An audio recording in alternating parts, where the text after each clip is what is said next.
Have you ever experienced a connection so intense that it completely took over your mind? A connection where one text message could lift you into euphoria, and one moment of silence could send you spiraling into anxiety. A connection that feels fated, cosmic, impossible to ignore. You tell yourself, "I've never felt this with anyone else. This must mean something. This has to be my twin flame." But here's the uncomfortable question we rarely ask. What if that intensity isn't love at all? What if it isn't a spiritual awakening? What if it's a trauma bond disguising itself as destiny? In today's video, we're going to explore one of the most confusing and emotionally charged topics in modern spirituality and relationships: twin flame versus trauma bond. Because the truth is, many people aren't stuck because they've met the one. They're stuck because their nervous system has mistaken familiarity for safety, pain for passion, and emotional chaos for spiritual connection. And no one talks about this enough. Let me ask you something. Have you ever noticed how some relationships feel calm, steady, and supportive yet boring, while others feel electric, obsessive, overwhelming, and deeply painful? Why is it that the relationships that hurt us the most are often the hardest to let go of? Why do we crave someone who disappears, withdraws, or emotionally destabilizes us, while pushing away those who are consistent and available? And why, when we finally try to leave, does our body react as if we're going through withdrawal? These aren't romantic questions. They're neurological ones. Before we talk about twin flames or trauma bonds, we need to talk about how the brain and nervous system respond to attachment. Because intensity alone is not proof of soul connection. Intensity can come from fear, from abandonment wounds, from unresolved childhood trauma, from emotional neglect that taught you to associate love with uncertainty. When someone triggers those old wounds, your body doesn't say, "This is unsafe." It says, "This feels familiar." And familiarity feels like home, even when home was painful. This is where so many people get trapped. They confuse activation with alignment. They confuse obsession with intimacy. They confuse longing with love. In spiritual communities, the twin flame concept has become a convenient explanation for relationships that are chaotic, unstable, and emotionally devastating. You're running and chasing because it's part of the journey. It's painful because it's meant to awaken you. They hurt you because they're triggering your healing. But here's the part that rarely gets addressed. Yes, true spiritual connections can be challenging. Yes, growth sometimes comes through discomfort. But not all pain is sacred. And not all suffering is a lesson you need to stay for. Some relationships don't awaken you. They keep you dysregulated. Some connections don't expand your soul. They shrink your sense of self. And some bonds don't exist to be healed. They exist to be understood and released. The most dangerous thing about trauma bonds is not the pain itself. It's the story we attach to the pain. When pain is framed as destiny, you stop listening to your intuition. When suffering is framed as spiritual growth, you override your boundaries. When emotional addiction is framed as divine connection, you abandon yourself while calling it unconditional love. Let's be very clear about something. A genuine soul connection, whether you call it a twin flame, a soulmate, or simply a deeply aligned partner, does not require you to betray yourself. It does not require constant anxiety. It does not require emotional starvation. It does not require you to lose sleep, lose focus, or lose your sense of worth. And yet, many people watching this video right now are exhausted. Not because they love deeply, but because they're stuck in a cycle of hope and disappointment. One moment they feel chosen. The next moment they feel invisible. One moment there's intense closeness. The next moment there's silence, withdrawal, or emotional distance. And instead of asking, "Why does this hurt so much?" they ask, "What lesson am I supposed to learn so they'll come back?" This is where we need to pause. Because love does not require you to suffer in order to be proven. Spiritual growth does not mean staying where your nervous system is constantly on edge. And a real connection does not leave you questioning your reality, your worth, or your sanity. Here's another question that might make you uncomfortable, but it's important. If this connection is meant to help you awaken, why do you feel smaller instead of stronger? Why do you feel more anxious instead of more grounded? Why do you feel like you're constantly waiting for clarity, for consistency, for reassurance? Waiting is not alignment. Waiting is a sign that something inside you is unresolved. And this is where the line between twin flame and trauma bond becomes dangerously blurry. Because both can feel intense. Both can feel magnetic. Both can feel impossible to ignore. But only one leads you back to yourself. The other keeps you chasing someone who mirrors your deepest wounds. In this video series, we are not here to romanticize pain. We are here to tell the truth, even when that truth challenges spiritual narratives you've clung to for survival. Because sometimes, believing someone is your twin flame is the only thing keeping you from facing a harder reality. That you learn to equate love with emotional instability. That your inner child is still seeking validation. That your nervous system is addicted to the highs and lows. And that doesn't make you weak. It makes you human. The goal of this conversation is not to tell you what your relationship is. The goal is to give you clarity instead of confusion, self-honesty instead of spiritual bypassing, and discernment instead of emotional addiction. By the end of this video, you will understand why intense chemistry is not the same as soul alignment, how trauma bonds mimic spiritual connections, and how to tell whether a relationship is awakening your soul or hijacking your nervous system. So as we move forward, I invite you to listen not just with your mind, but with your body. Notice what feels calm. Notice what feels grounding. Notice what brings you back into yourself instead of pulling you apart. Because real connection doesn't demand that you disappear to keep it alive. And the first step to healing is learning to tell the difference. Let's begin. If twin flame connections and trauma bonds are fundamentally different, then why do they feel almost identical in the beginning? Why do both create that overwhelming sense of recognition? That instant familiarity? That magnetic pull that feels stronger than logic, stronger than reason, stronger than choice? This is where many people get confused, and where discernment often collapses. Because at the beginning, your nervous system does not know the difference between spiritual alignment and emotional activation. It only knows stimulation. Let's start with something most spiritual teachings skip entirely. Your body experiences relationships before your mind interprets them. Before you call someone a twin flame, before you label it destiny, before you attach a spiritual meaning to the pain, your nervous system reacts first. And the nervous system is not spiritual. It is protective. It is predictive. And it is deeply shaped by your early attachment experiences. If you grew up in an environment where love was inconsistent, unpredictable, emotionally distant, or conditional, your nervous system learned something very specific. Love equals uncertainty. Connection equals vigilance. Closeness equals emotional risk.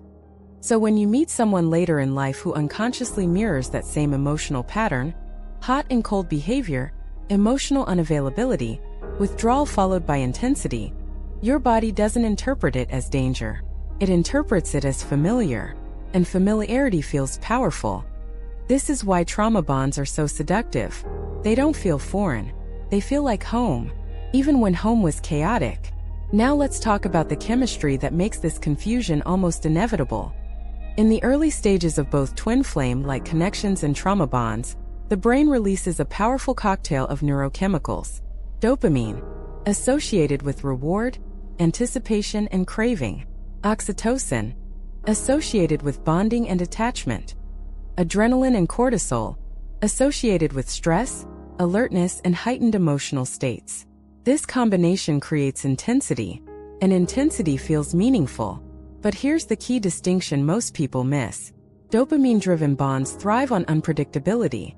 When someone is inconsistent, sometimes warm, sometimes distant, the brain gets hooked on the chase. Not because the connection is deep, but because the reward is intermittent. This is the same mechanism behind addiction. You're not addicted to the person. You're addicted to the relief that comes after the anxiety. The moment they finally reply. The moment they show affection again.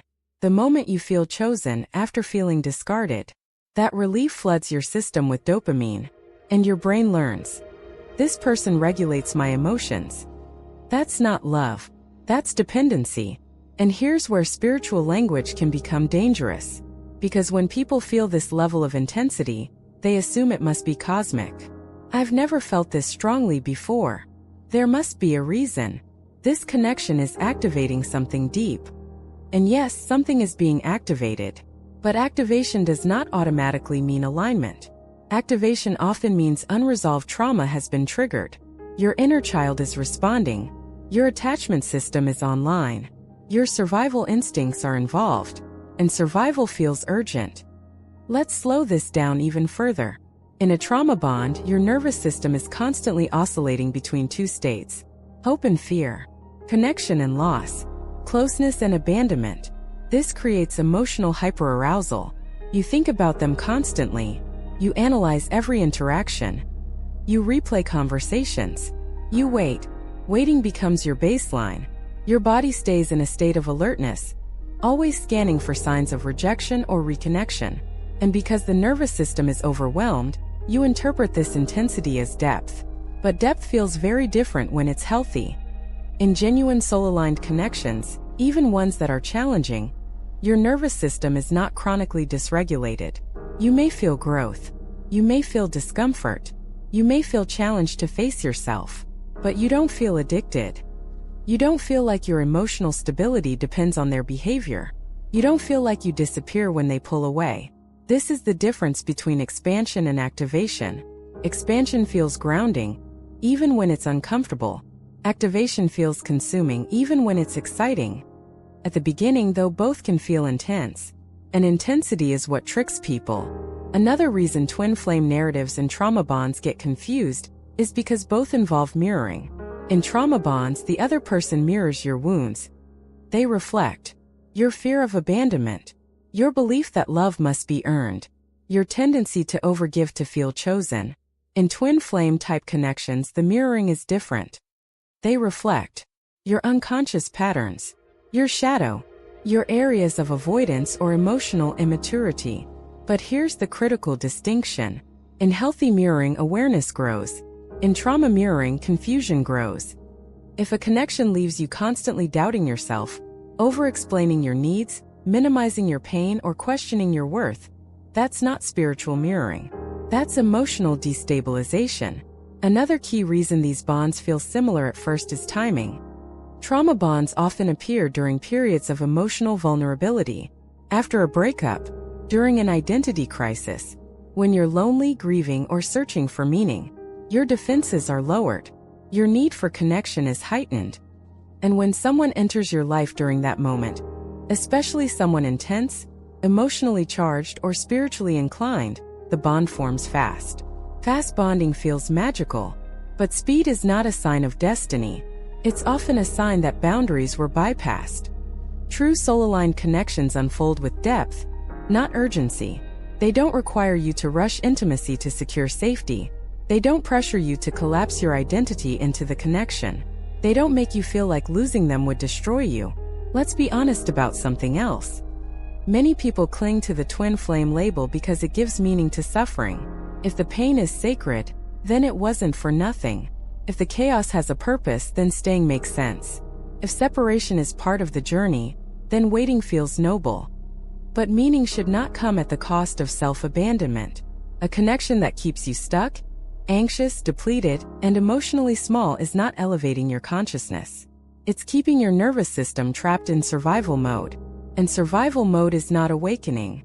Awakening brings clarity. It brings responsibility. It brings self-trust. Trauma bonds take those things away. This is why discernment cannot come from emotion alone.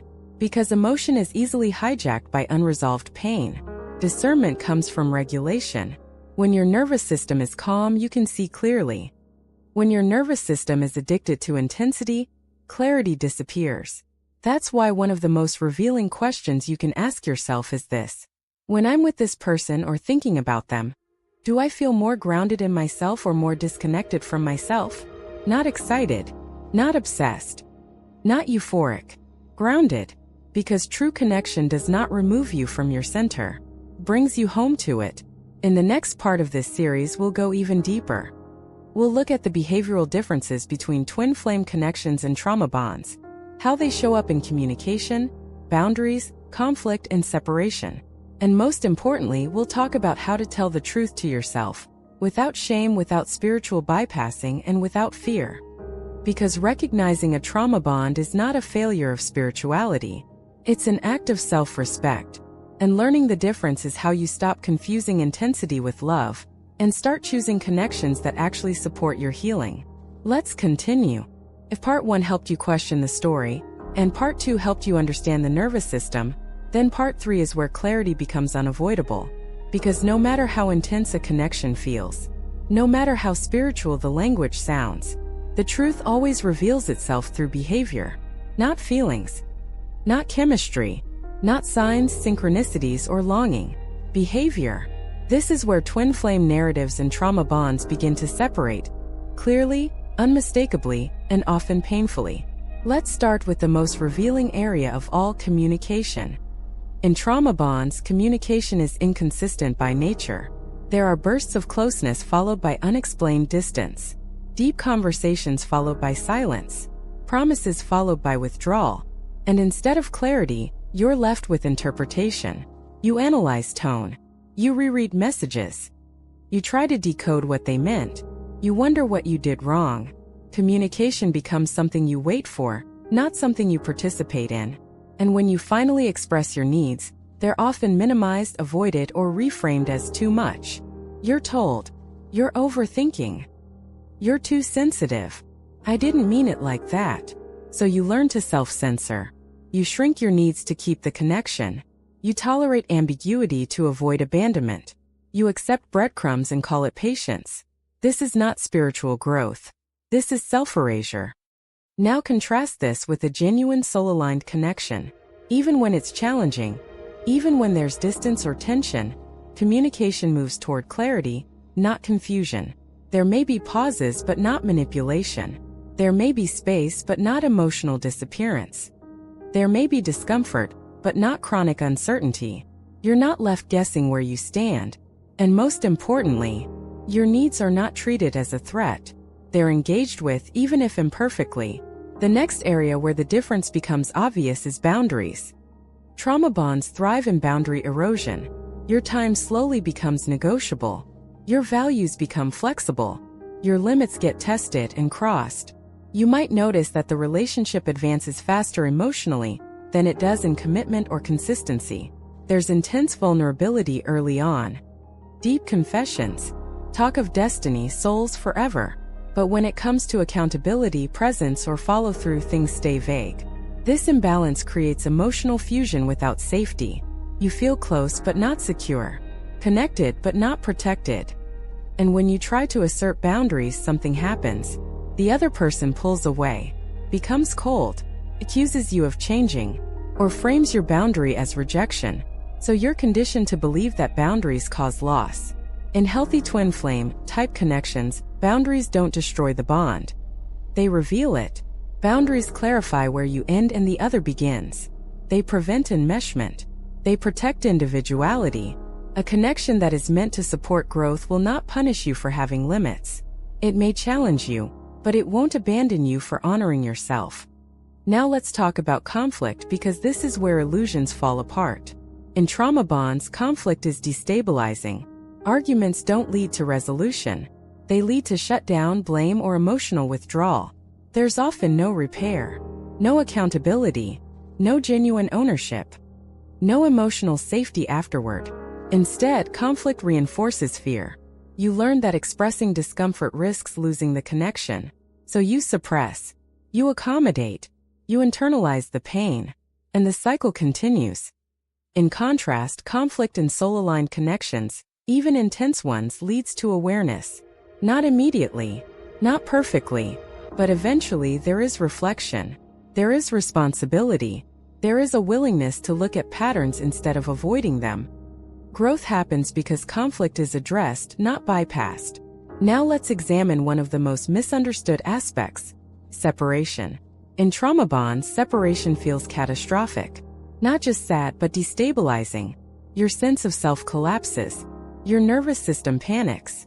Your thoughts become obsessive. You replay memories. You stalk their online presence. You feel like you're losing something essential to your survival. This is not because the love was deep. It's because the bond replaced self-regulation. The relationship became the primary source of emotional stability. So when it's gone, your system goes into withdrawal. And here's where people often misinterpret trauma responses as spiritual symptoms.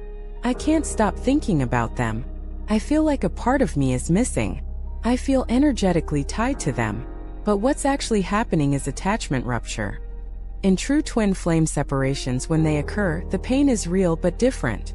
There is grief. There is longing. There is introspection. But there is also self-return. You don't lose your identity. You don't abandon your life. You don't collapse into obsession. Instead, separation becomes a mirror. Brings you back to yourself. It highlights your patterns. It pushes you toward integration, not fixation. Another behavioral marker is how the connection impacts your life outside the relationship. Trauma bonds narrow your world. You become less present with friends, less engaged with work, less connected to your body and intuition. Your emotional energy is consumed by the relationship. Your mood depends on them. Your sense of worth fluctuates with their attention. In contrast, healthy soul-aligned connections, even intense ones, expand your life. You grow. You become more embodied. You feel more creative, more grounded, more alive. The connection adds to your life. It doesn't replace it. Now let's address something uncomfortable but necessary. Many trauma bonds involve subtle power imbalances. One person often holds more control over availability, validation, or direction. They decide when closeness happens, when communication resumes, when reassurance is given. The other person waits.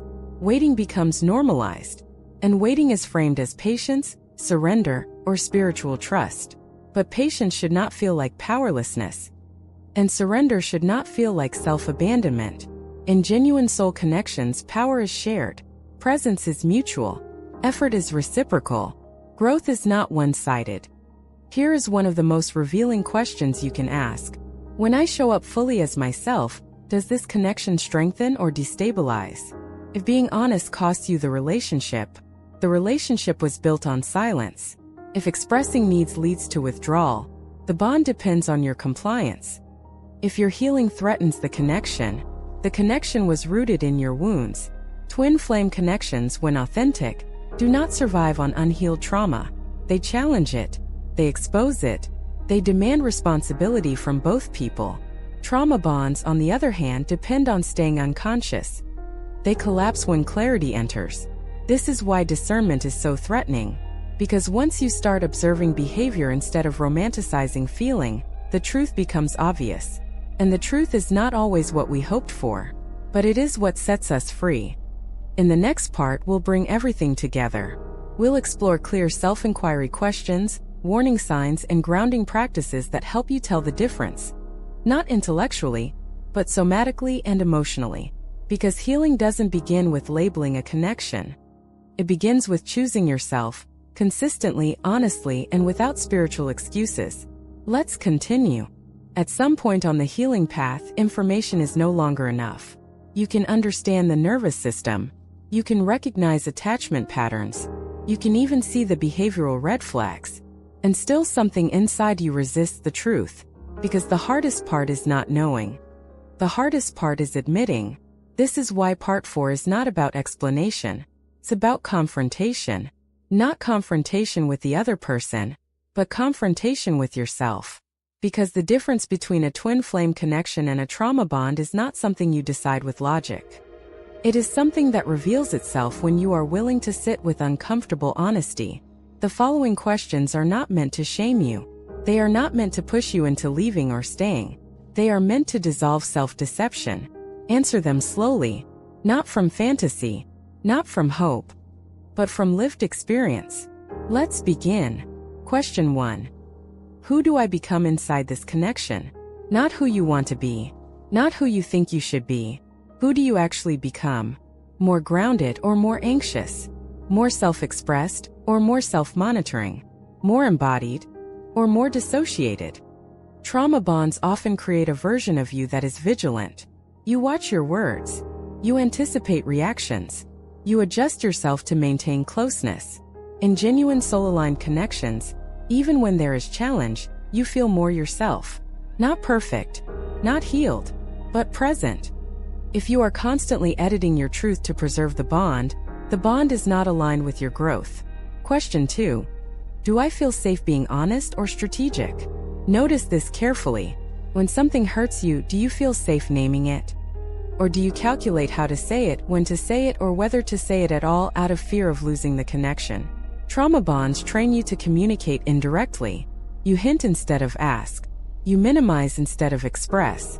You tolerate instead of clarify, because honesty feels risky. In healthy spiritual connections, honesty may feel uncomfortable, but not dangerous. If truth consistently threatens abandonment, the bond is built on instability. Question 3. What am I actually afraid of losing? This question cuts deeper than it seems. Are you afraid of losing them, or afraid of losing how they make you feel? Are you afraid of losing love, or afraid of facing emptiness? Are you afraid of separation, or afraid of being alone with yourself? Trauma bonds often mask deeper fears: fear of abandonment, fear of worthlessness, fear of being unseen. When those fears are activated, the person becomes symbolic. They represent validation, safety, or meaning. A twin flame connection does not replace your sense of self. It reflects it. If losing the connection feels like losing your identity, the bond is likely compensating for something unresolved. Question 4. Does this connection expand my life, or narrow it? Look at your world since this person entered your life.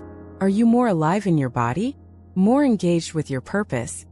More present with others? Or has your attention collapsed inward? Do you spend more time waiting, thinking, analyzing, replaying? Trauma bonds consume energy. They narrow focus. They dominate emotional bandwidth. True soul connections, even intense ones, support expansion. They don't isolate you from your life. They integrate into it. Question 5. How does my body feel most of the time around this person? Not during the highs. Not during moments of relief. Most of the time. Is your body relaxed or tense? Open or braced? Soft or contracted? The body does not lie.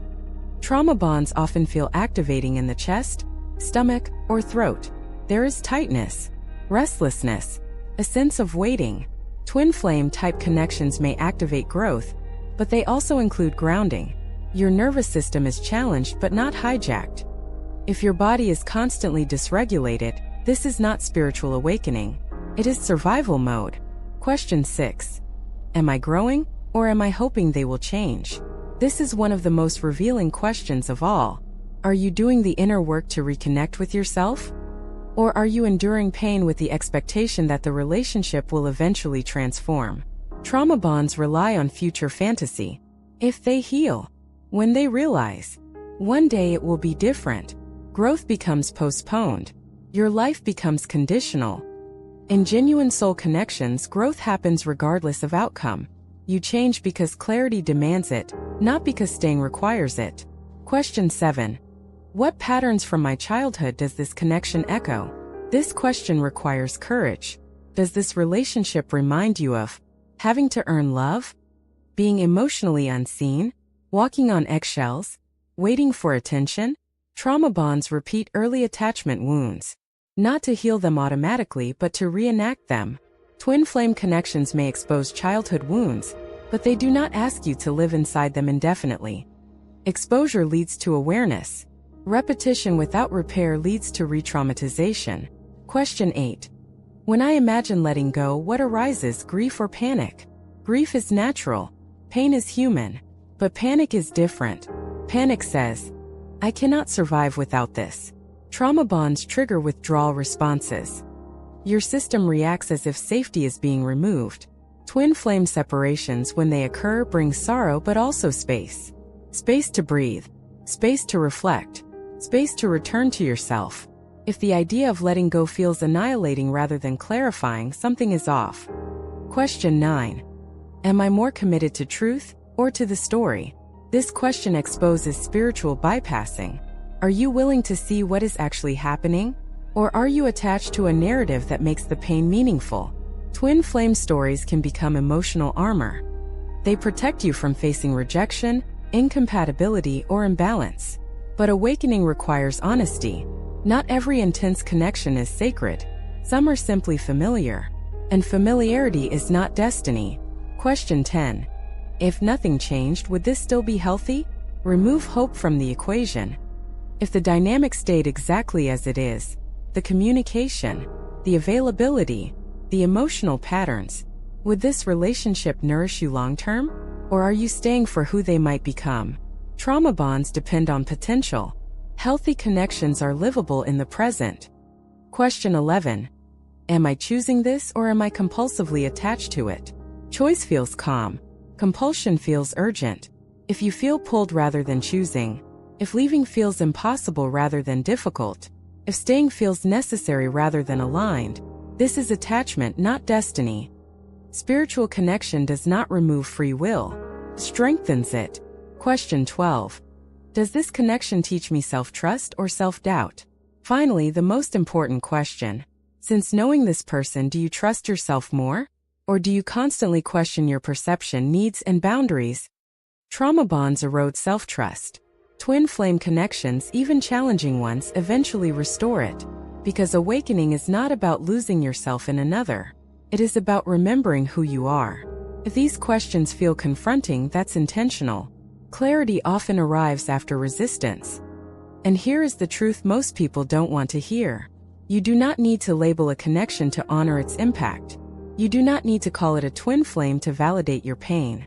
And you do not need to stay loyal to a bond that costs you your wholeness. Recognizing a trauma bond does not invalidate the depth of what you felt. It validates your capacity for attachment and your readiness to heal. And recognizing a true soul connection does not mean tolerating harm. It means choosing growth over fantasy.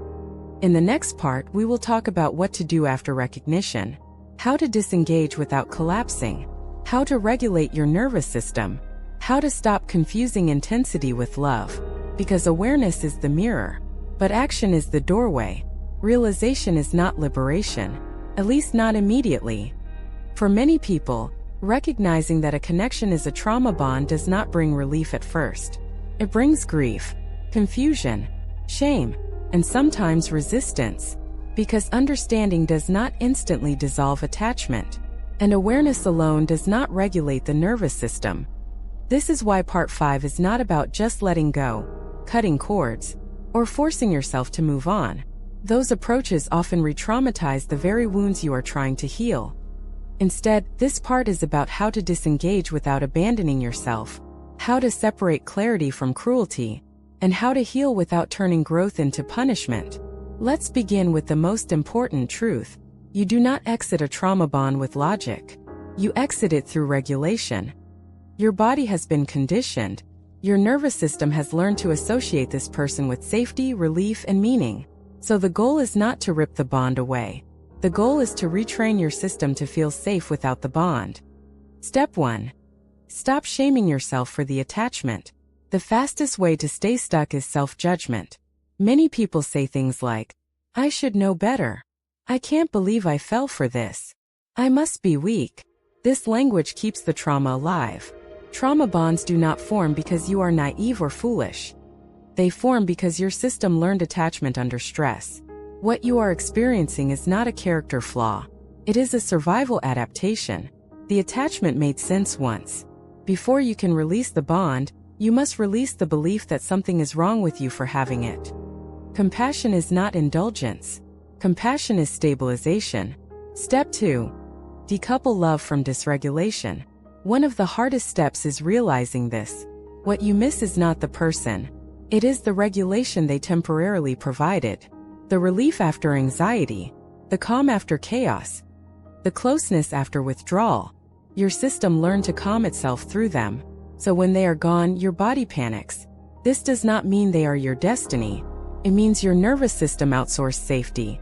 To heal, you must slowly reclaim that regulation internally. This looks like breath work, somatic grounding, movement, nature, consistent routines, not as self-help trends but as biological repair. You are not trying to forget them. You are teaching your body that safety can exist without them. Step 3. Reduce contact without forcing emotional detachment. Many people hear "go no contact" and think it means emotional shutdown. That often backfires. The goal of reducing contact is not punishment. It is creating space for your nervous system to settle. If you can reduce exposure to triggers, messages, social media, checking behaviors. You reduce reactivation.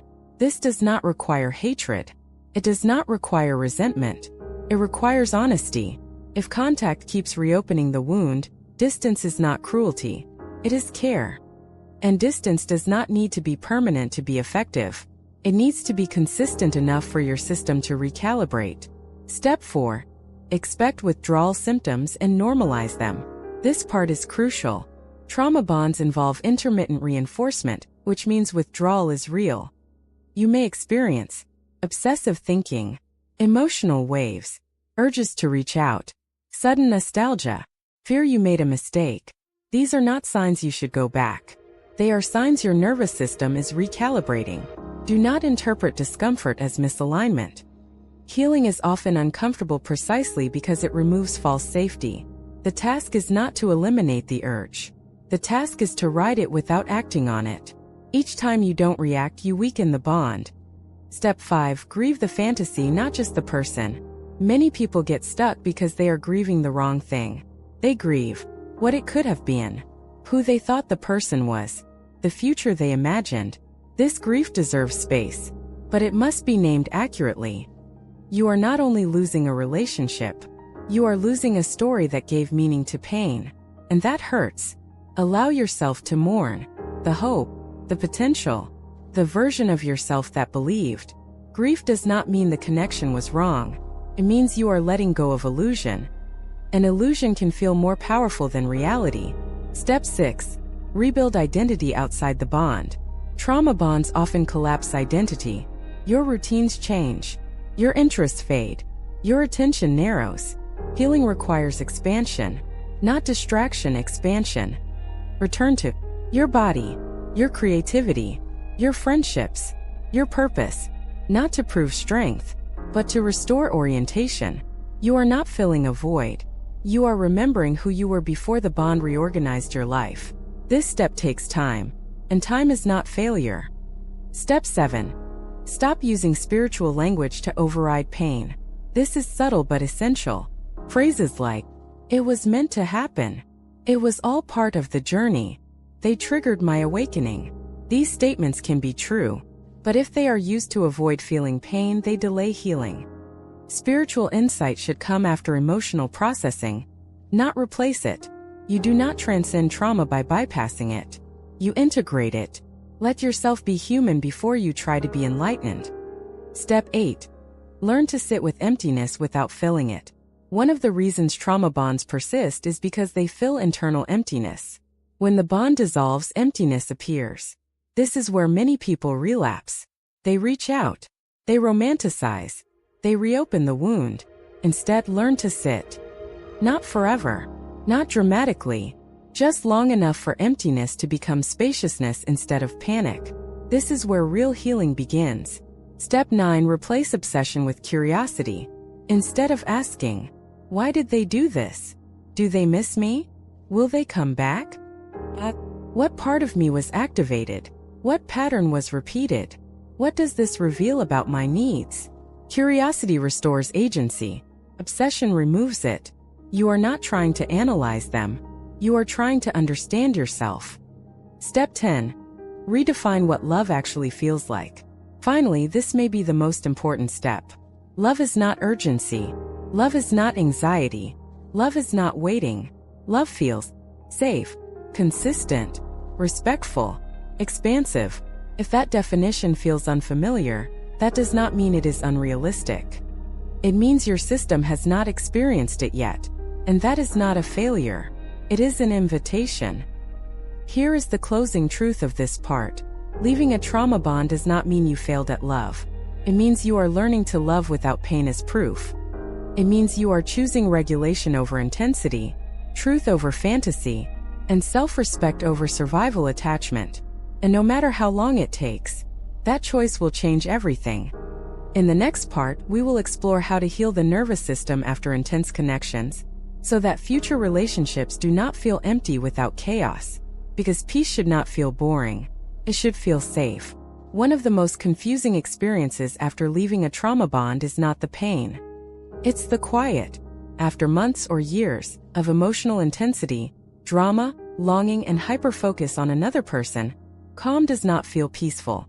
Feels empty, flat, uninspiring. And this is where many people make a dangerous mistake. They assume something is wrong. They think, maybe that connection was real after all. Maybe this stillness means I'm disconnected from love. Maybe passion is supposed to hurt. But what you're experiencing is not the absence of love.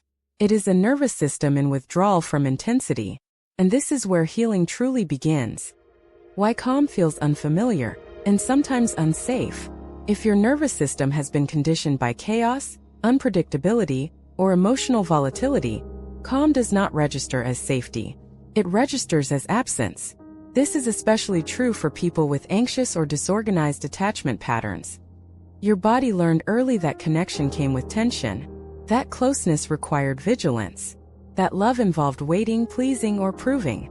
So when intensity disappears, your system doesn't relax. It searches, scans for stimulation. It looks for emotional cues. It mistakes neutrality for abandonment. This is why people often say, I feel numb.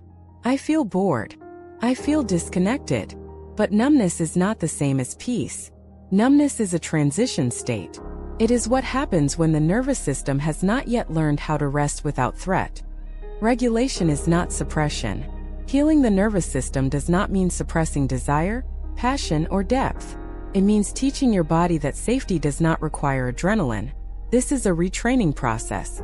Not mental, not conceptual, biological. Your nervous system has one primary question. Am I safe right now? Trauma bonds answered that question externally. Now you must answer it internally. Step 1. Understand that healing happens in the body first. Many people try to heal through insight alone. They analyze. They reflect. They intellectualize. But the nervous system does not speak logic. Speaks sensation. This is why somatic practices are essential. You heal not by convincing yourself you are safe, but by experiencing safety repeatedly. This might include slow, intentional breathing, gentle movement, grounding through touch, time in nature, regular sleep and nourishment. These are not lifestyle tips. They are signals to the body that the threat has passed. Step 2. Normalize the void phase. After intensity, many people experience what feels like an emotional void. Nothing excites you the way it used to. Nothing feels urgent. Nothing pulls at you. This can be frightening. But this phase is not emptiness. It is neutrality. Your system is recalibrating. Think of it like ears adjusting after loud noise. Silence feels strange at first. But over time, subtle sounds return. Emotion returns. Presence returns. If you rush to fill the void, you delay integration. If you tolerate it gently, your system learns that calm is survivable, then enjoyable, then desirable. Step 3. Build safety through consistency, not intensity. Trauma bonds condition you to associate safety with emotional highs. Healing replaces that with consistency, predictable routines, reliable self-care, regular connection with grounded people. Not exciting, not dramatic, but stabilizing. Consistency teaches the nervous system, I don't have to be on edge to be connected. This is where many people resist, because consistency feels boring to a dysregulated system. But boredom is not lack of love. It is the absence of threat. Step 4. Relearn pleasure without anxiety. One of the most subtle effects of trauma bonding is how it entangles pleasure with anxiety. You felt pleasure because there was risk, relief because there was fear. Healing requires separating these. This might mean enjoying something without needing it to mean anything, experiencing joy without anticipation of loss, letting good moments exist without bracing for withdrawal. First, this feels unnatural. Your body expects the drop. But over time, pleasure becomes steady instead of spiked. And steady pleasure is sustainable. Step 5. Learn to recognize safety signals. Trauma bonds sharpen your awareness of danger cues. Healing requires learning safety cues.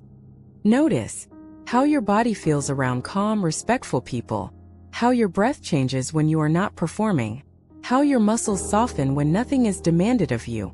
These are signs of regulation. At first they may feel subtle, but subtle is where healing lives.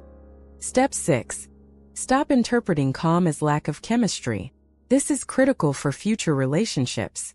Many people leave trauma bonds only to recreate them, because healthy connection feels flat. But chemistry does not need chaos. Healthy attraction includes curiosity without obsession, interest without urgency, desire without self-erasure. If you mistake peace for disinterest, you will return to intensity. Give your nervous system time to adjust its calibration. What feels neutral now may feel nourishing later. Step 7. Grieve the loss of intensity without romanticizing it. It is okay to miss intensity. It does not mean you want the pain back. Intensity gave your life meaning when something inside felt empty. Acknowledge that. Grieve it honestly, but do not romanticize it. Intensity is not depth. Depth is spacious. It allows breath. Step 8. Learn to be with yourself without stimulation. This step is often avoided because stillness reveals what intensity was covering. Loneliness, unmet needs, old grief. This is not punishment. This is access. Sit with yourself in small doses. You do not need to meditate for hours. Moments of presence are enough. Over time, being with yourself becomes less threatening, and then unexpectedly comforting. Step 9. Allow relationships to form slowly. As your nervous system heals, your pace changes. You no longer rush emotional intimacy. You observe. You feel. You check in with your body. This is not avoidance. This is discernment. Healthy bonds can wait. Trauma bonds cannot. Urgency is a warning sign, not a romantic one. Step 10. Redefine what alive feels like. Finally, this is the deepest shift. Alive does not mean anxious. Alive does not mean obsessed. Alive does not mean unstable. Alive feels present, connected, rooted, open. If that feels unfamiliar, that is okay. You are learning a new language of safety. Here is the truth that anchors this entire part. Calm feels empty only when chaos was your reference point. But once your nervous system heals, calm becomes spacious. And in that space, real connection can finally grow. In the next and final part of this series, we will explore how to recognize genuine twin flame energy without trauma, how to discern spiritual alignment without bypassing reality, and how to choose connection that supports awakening, not addiction. Because true spiritual connection does not hijack your nervous system, settles it. After everything we've explored so far, this final part asks a different question. Not, was that person my twin flame? But, what does true twin flame energy actually feel like once trauma is no longer driving the connection? Because the most dangerous misunderstanding about twin flames is this. People try to recognize twin flame energy while still dysregulated. And when trauma is active, perception is distorted. Intensity feels like truth. Urgency feels like destiny. Pain feels like depth. But once the nervous system heals, something remarkable happens. Your definition of connection changes. And with that shift, real twin flame energy, if it appears at all, looks very different from what most people expect. The first truth. A real twin flame does not hijack you. Let's dismantle the biggest myth first. A true twin flame connection does not take over your life. It does not consume your thoughts. It does not destabilize your emotions. It does not override your intuition. If anything, it does the opposite. Centers you. You do not feel possessed by the connection. You do not feel pulled against your will. You do not feel like your identity dissolves inside it. Real twin flame energy respects sovereignty. You remain yourself. And this alone disqualifies most trauma-based bonds people label as twin flames. Twin flame energy is quiet at first, not explosive. Another hard truth. True twin flame energy is often subtle. Not boring. Not bland. But quietly powerful. There is recognition but not shock. Depth but not overwhelm. Magnetism but not compulsion. You don't feel like you've been struck by lightning. You feel like something has clicked into place. This is because recognition does not come from adrenaline. It comes from coherence. Your body, emotions, and intuition agree. No inner argument. No panic. No chase. Just clarity. The body tells the truth and it feels safe. After trauma healing, your body becomes your most reliable guide. So what does real twin flame energy feel like somatically? Your breath deepens, not shortens. Your chest feels open, not tight. Your stomach feels settled, not knotted. Your nervous system feels alert but calm. You may feel inspired, but you don't feel dysregulated. You don't feel like you're bracing for loss. And most importantly, you don't feel like you need the connection to survive. True twin flame energy does not activate survival attachment. It activates presence. There is no chasing, only mutual recognition. One of the clearest distinctions. There is no runner-chaser dynamic in healed twin flame energy. That pattern belongs to trauma. In a real twin flame connection, interest is mutual. Effort is reciprocal. Curiosity flows both ways. There may be pauses. There may be space. But there is no emotional hiding. No power games. No withdrawal as control. No silence as punishment. Because both people are regulated enough to stay present. Twin flames do not teach through abandonment. They teach through reflection and responsibility. Growth happens without emotional violence. Yes, twin flame connections involve growth, but growth does not require devastation. In real twin flame energy, triggers lead to awareness, not collapse. Conflict leads to reflection, not disappearance. Separation, if it happens, leads to integration, not obsession. You don't feel shattered to evolve. You feel invited. If a connection requires you to be broken repeatedly in order to wake up, it is not spiritual. It is reenactment. Twin flame energy expands your life. It does not replace it. Here is a subtle but critical difference. Trauma bonds narrow your world. Twin flame energy expands it. It does not demand exclusivity at the cost of your life.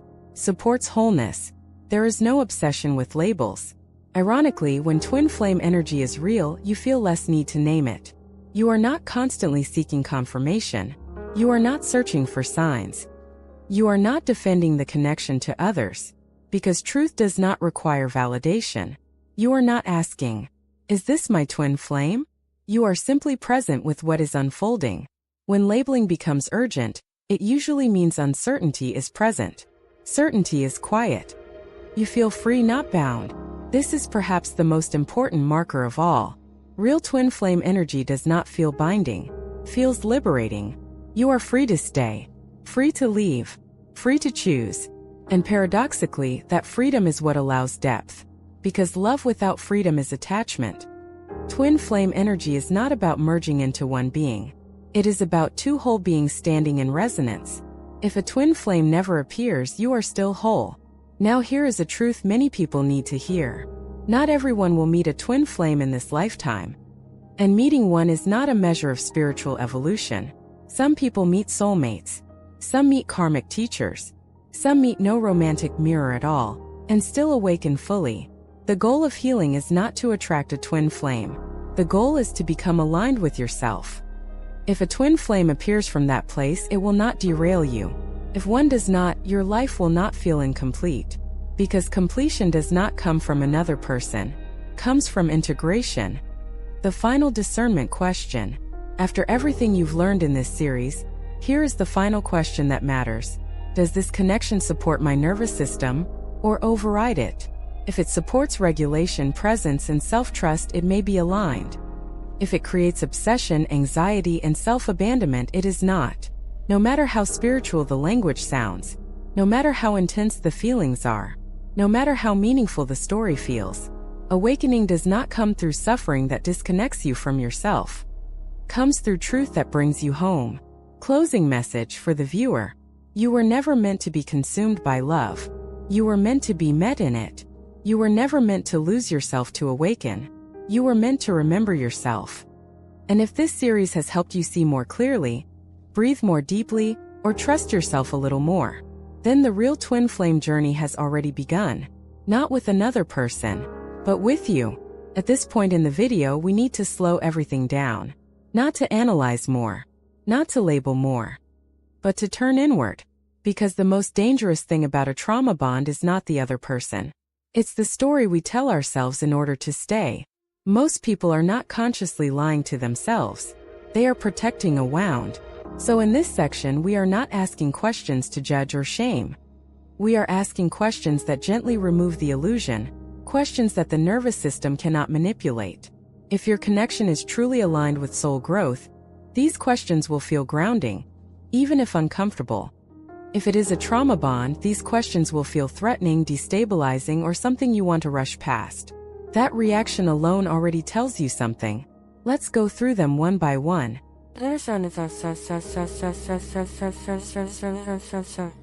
Question 1. Am I attached to this person, or to how they make me feel about myself? This is one of the most revealing questions, and also one of the hardest to answer honestly. Trauma bonds are not actually about the other person. They are about identity regulation. Ask yourself, when this person shows interest, affection, or approval, who do I become? Do I feel chosen, special, finally worthy, seen after a lifetime of invisibility? And when they withdraw, go cold, or disappear, who do I become then? Anxious, small, desperate, obsessive, ashamed for wanting too much?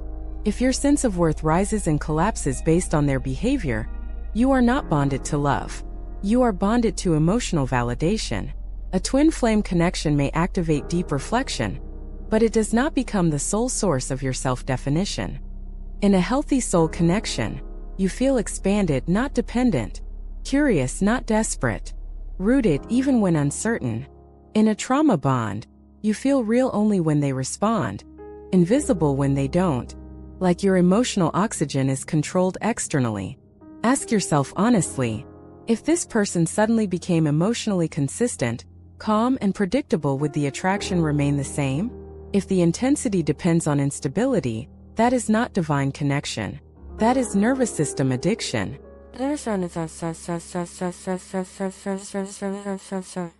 Question 2.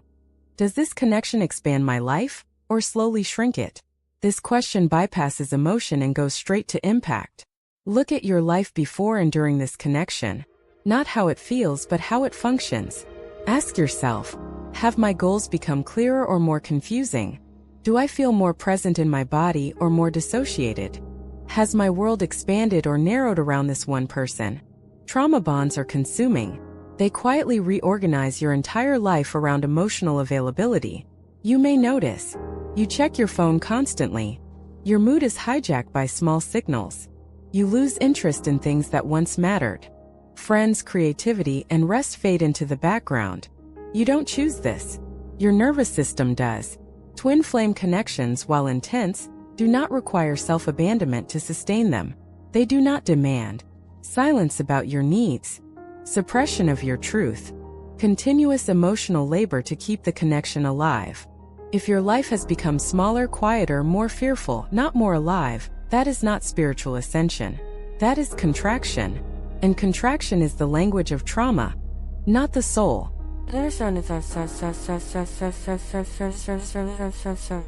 Question 3.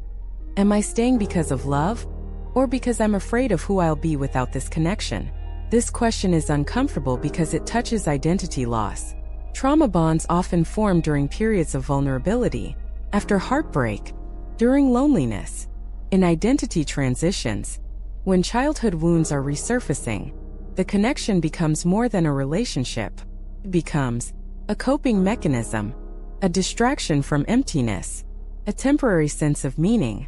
So ask yourself gently, if I truly let this go, what scares me the most?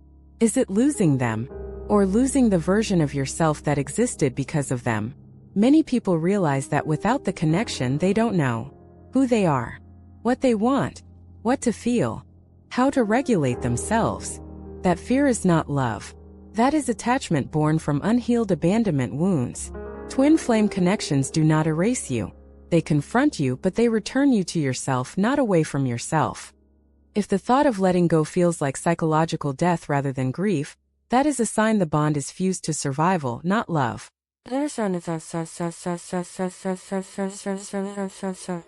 Question 4. Am I constantly justifying pain by giving it spiritual meaning? This is one of the most subtle and dangerous traps. Spiritual language can become a powerful tool of self-betrayal when used to bypass reality. Ask yourself, do I excuse inconsistency as divine timing?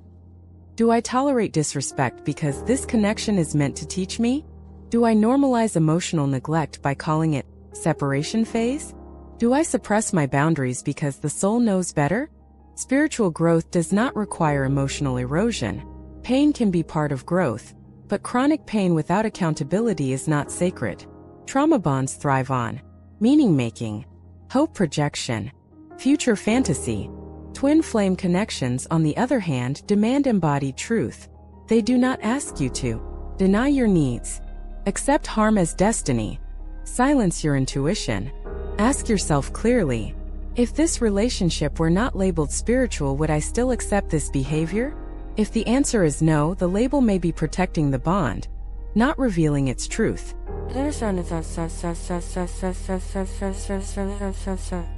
Question 5. When I imagine true healing, does this person fit naturally into that vision, or do they disappear? This final question cuts through everything. Close your eyes for a moment and imagine. You are emotionally regulated. You feel safe in your body. You trust yourself. You no longer chase or fear abandonment. You have clear boundaries. You are at peace, not hypervigilant. Now ask, in this healed version of me, does this connection still make sense? Many people are shocked by the answer. Often in the healed vision, the intensity fades. The obsession dissolves. The urgency disappears. The connection either transforms or cannot survive. This does not mean the bond was meaningless. It means it was seasonal, not eternal. Twin flame connections evolve with healing. Trauma bonds dissolve when healing occurs. If the connection only survives in pain, chaos, or longing, it is not aligned with wholeness.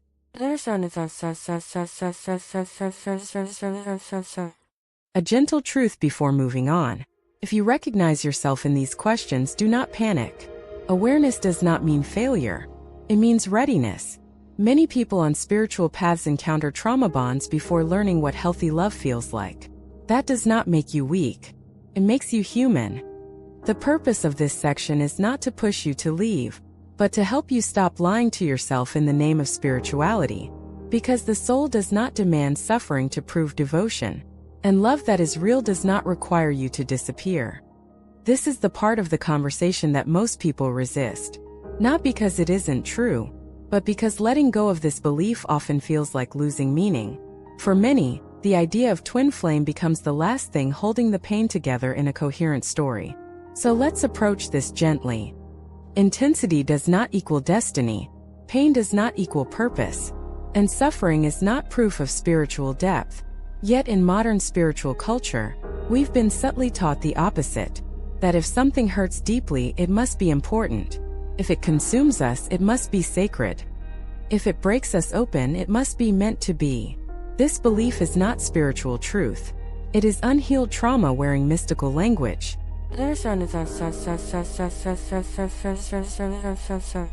Why intensity feels so convincing? Let's start with the biology. The human nervous system does not distinguish between excitement and anxiety, passion and threat, love and survival bonding. All it knows is arousal. Trauma bonds activate dopamine, reward and anticipation, cortisol, stress and vigilance, adrenaline, urgency, oxytocin, bonding even in pain. This chemical cocktail creates obsession, rumination, emotional fixation, the feeling of I can't let go, and the mind, desperate for meaning, asks, why does this feel so powerful? Spiritual explanations arrive like relief.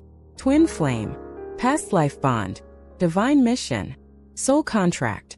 These stories are not inherently wrong, but when used prematurely, they override discernment. Intensity becomes the proof. But here is the truth most people don't want to hear. Trauma bonds are often more intense than healthy soul connections, because the nervous system is fighting for safety, not alignment.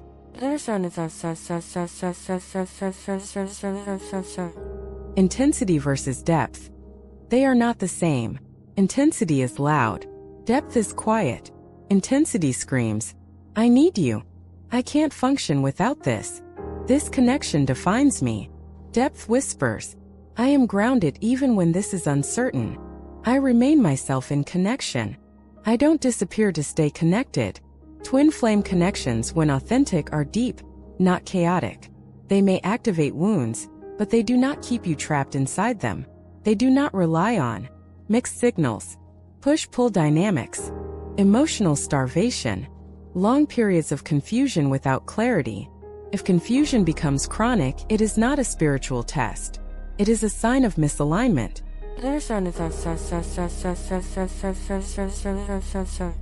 The myth of pain equals growth. One of the most harmful spiritual distortions is the belief that suffering is required for awakening. Yes, growth can be uncomfortable. Yes, truth can destabilize illusions. But growth is not the same as emotional erosion. Trauma bonds slowly strip you of self-trust, emotional regulation, clear boundaries, a stable sense of self. They teach you to endure, not evolve. Twin flame connections challenge you to become more honest, not more tolerant of pain. Ask yourself this honestly: am I growing, or am I just getting used to suffering? Growth leads to more clarity, more self-respect, more agency, more inner safety. Trauma bonds lead to hypervigilance, self-doubt, obsession, emotional exhaustion.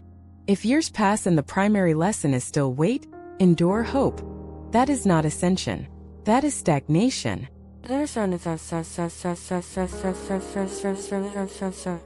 Why people cling to the twin flame label. Let's be compassionate here. People don't label connections twin flame because they want drama. They do it because the pain needs meaning. The loss feels unbearable without purpose. Letting go feels like erasing something sacred. The label becomes emotional glue. It says, this wasn't random. This wasn't a mistake. This wasn't just trauma. And that makes sense. But here's the reframe that changes everything. A connection can be deeply meaningful without being meant to last forever. Some relationships come to expose wounds, wake you up, show you what needs healing, break old patterns. That does not diminish their importance. It honors their function. Not every teacher stays for life.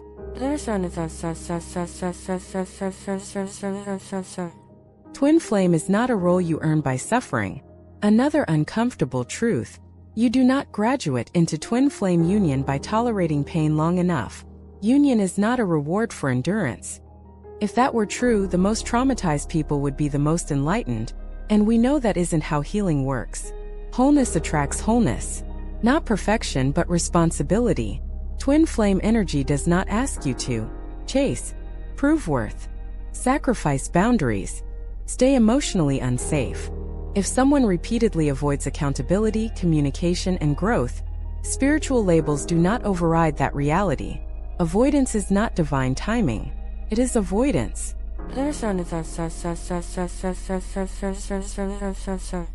The difference between activation and addiction. Here is a critical distinction. Twin flame connections activate awareness.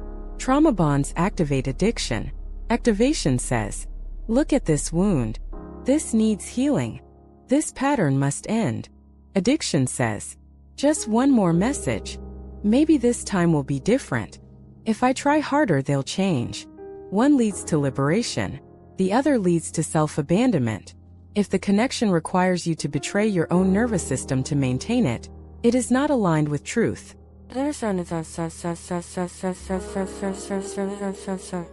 A reality check few people do. Ask yourself this grounding question. If I stopped romanticizing this connection, what would actually remain? Not what you hope for. Not what it could become. Not the fantasy version. What is actually present right now? Consistency or unpredictability. Mutual effort or one-sided longing. Emotional safety or chronic anxiety. Truth does not destroy soul connections. It exposes false ones. A reframe that brings peace. Here is a truth that brings relief when it finally lands. You do not miss out on your twin flame by choosing healing. You don't fail the journey by walking away from pain. If something is truly aligned with your soul, it will not require you to diminish yourself to keep it. And if it dissolves when you choose wholeness, then its purpose was to guide you toward yourself, not to stay. That is not loss. That is completion.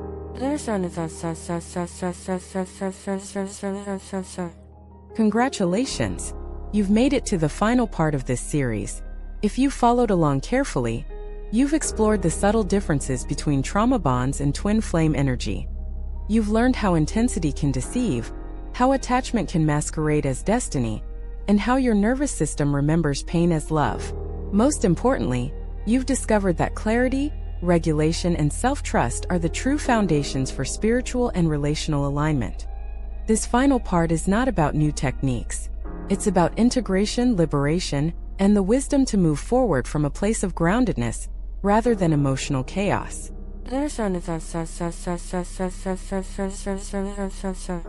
Why integration matters.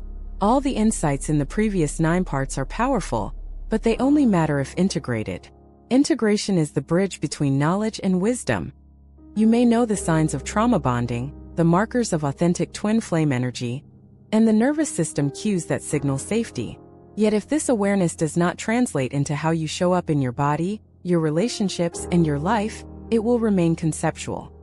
Integration means feeling the insights, not just thinking them, allowing your nervous system to embody safety, practicing boundaries consistently, not just intellectually, choosing relationships that expand your life instead of contracting it. Without integration, knowledge can become a form of spiritual bypass, another layer of denial, ironically.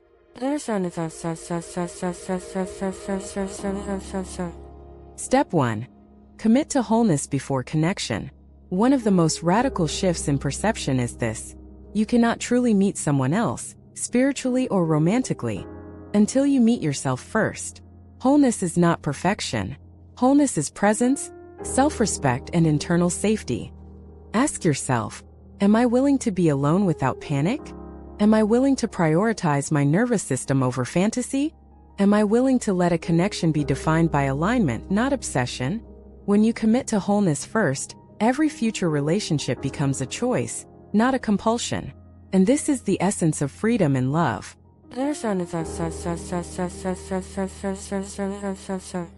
Step 2. Practice presence with yourself daily. Healing the nervous system is not a one-time event. It is daily practice. Begin each day with a grounding ritual. Check in with your body. Is it calm or tense? Notice your emotional states without judgment. Offer yourself compassion when old patterns arise. These practices reinforce safety. They train your system to feel whole without needing external validation. And when your body feels secure, your mind naturally perceives connection through clarity, not through drama.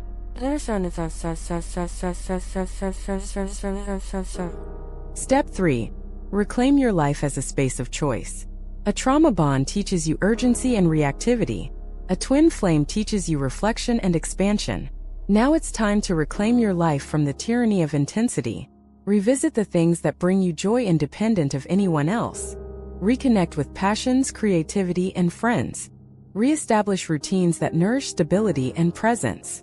By doing so, you transform your life from a reactive orbit around someone else's energy into a grounded orbit around your own authentic self.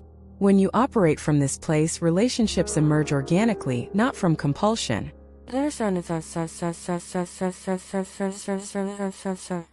Step 4. Redefine love on your own terms. Many people enter spiritual or romantic relationships carrying internalized myths about love. That love must hurt to be meaningful. That intensity equals destiny. That sacrifice equals awakening. These myths create suffering disguised as spiritual growth. Instead, redefine love in practical, embodied terms. Love is safe. Love is mutual. Love expands, it doesn't contract. Love invites you into your full self, it does not require erasure. When you experience love from this framework, intensity becomes a flavor, not a necessity. Desire becomes joy, not addiction. Passion becomes resonance, not chaos.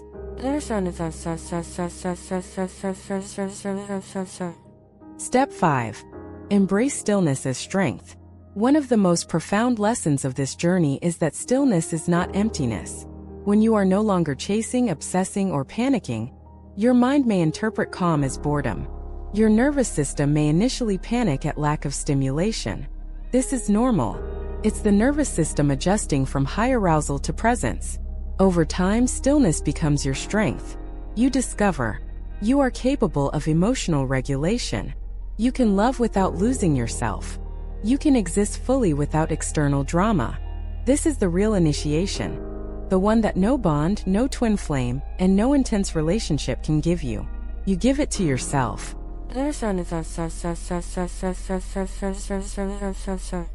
Step 6. Use discernment as your compass. In the past, intensity may have been your guide. Chaos may have masqueraded as proof. Now, discernment becomes the compass. Ask yourself, does this person support my nervous system or hijack it? Ask, does this connection expand my life or contract it? Ask, does this relationship align with my boundaries, values, and wholeness? Discernment is not harsh. It is not judgment. It is truth in motion, the ability to act with clarity, groundedness, and choice. When discernment replaces obsession, liberation follows.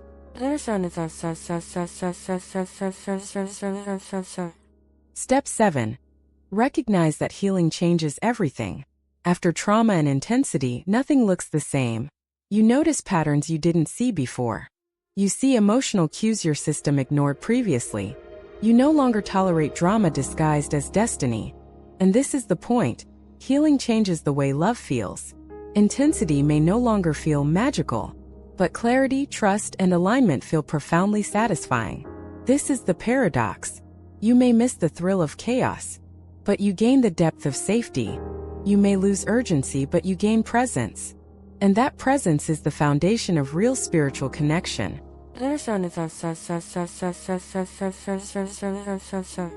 Step 8. Celebrate your growth, not the bond. Whether a twin flame appears in your life or not, celebrate the growth that comes from leaving trauma behind. Every boundary you set, every moment of self-trust, every time you choose clarity over obsession, these are victories. The bond, the relationship, the intensity, they are secondary. Your maturity, your alignment, your ability to feel safe in your own body, that is the real reward.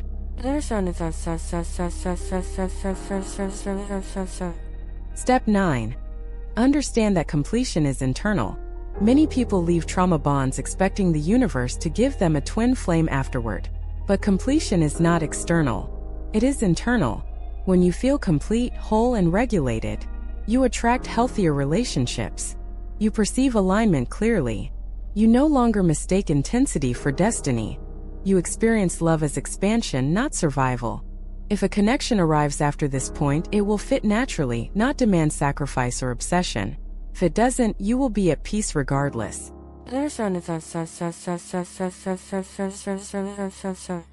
Step 10. Take inspired action, your next steps. Here is the final practical guidance. 1. Pause before engagement. Don't rush into any relationship or spiritual label. Observe the nervous system's response first. 2. Practice daily regulation, breathwork, grounding, and self-awareness are non-negotiable. 3. Honor boundaries consistently.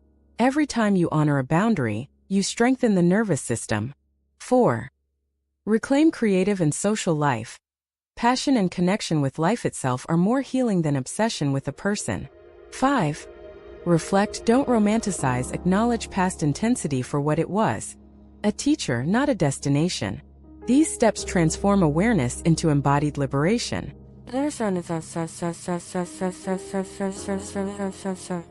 The ultimate truth this series has been guiding you toward is simple, yet profound.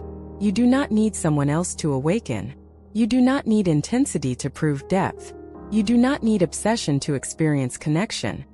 Real twin flame energy, if it appears, will meet you where you are, fully regulated and whole. Until then, your task is clear. Heal your nervous system. Reclaim your agency. Embody clarity, presence, and safety.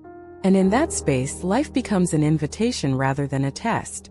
Every breath, every boundary, every moment of self-trust is a step toward connection without chaos, love without self-erasure, and freedom without obsession.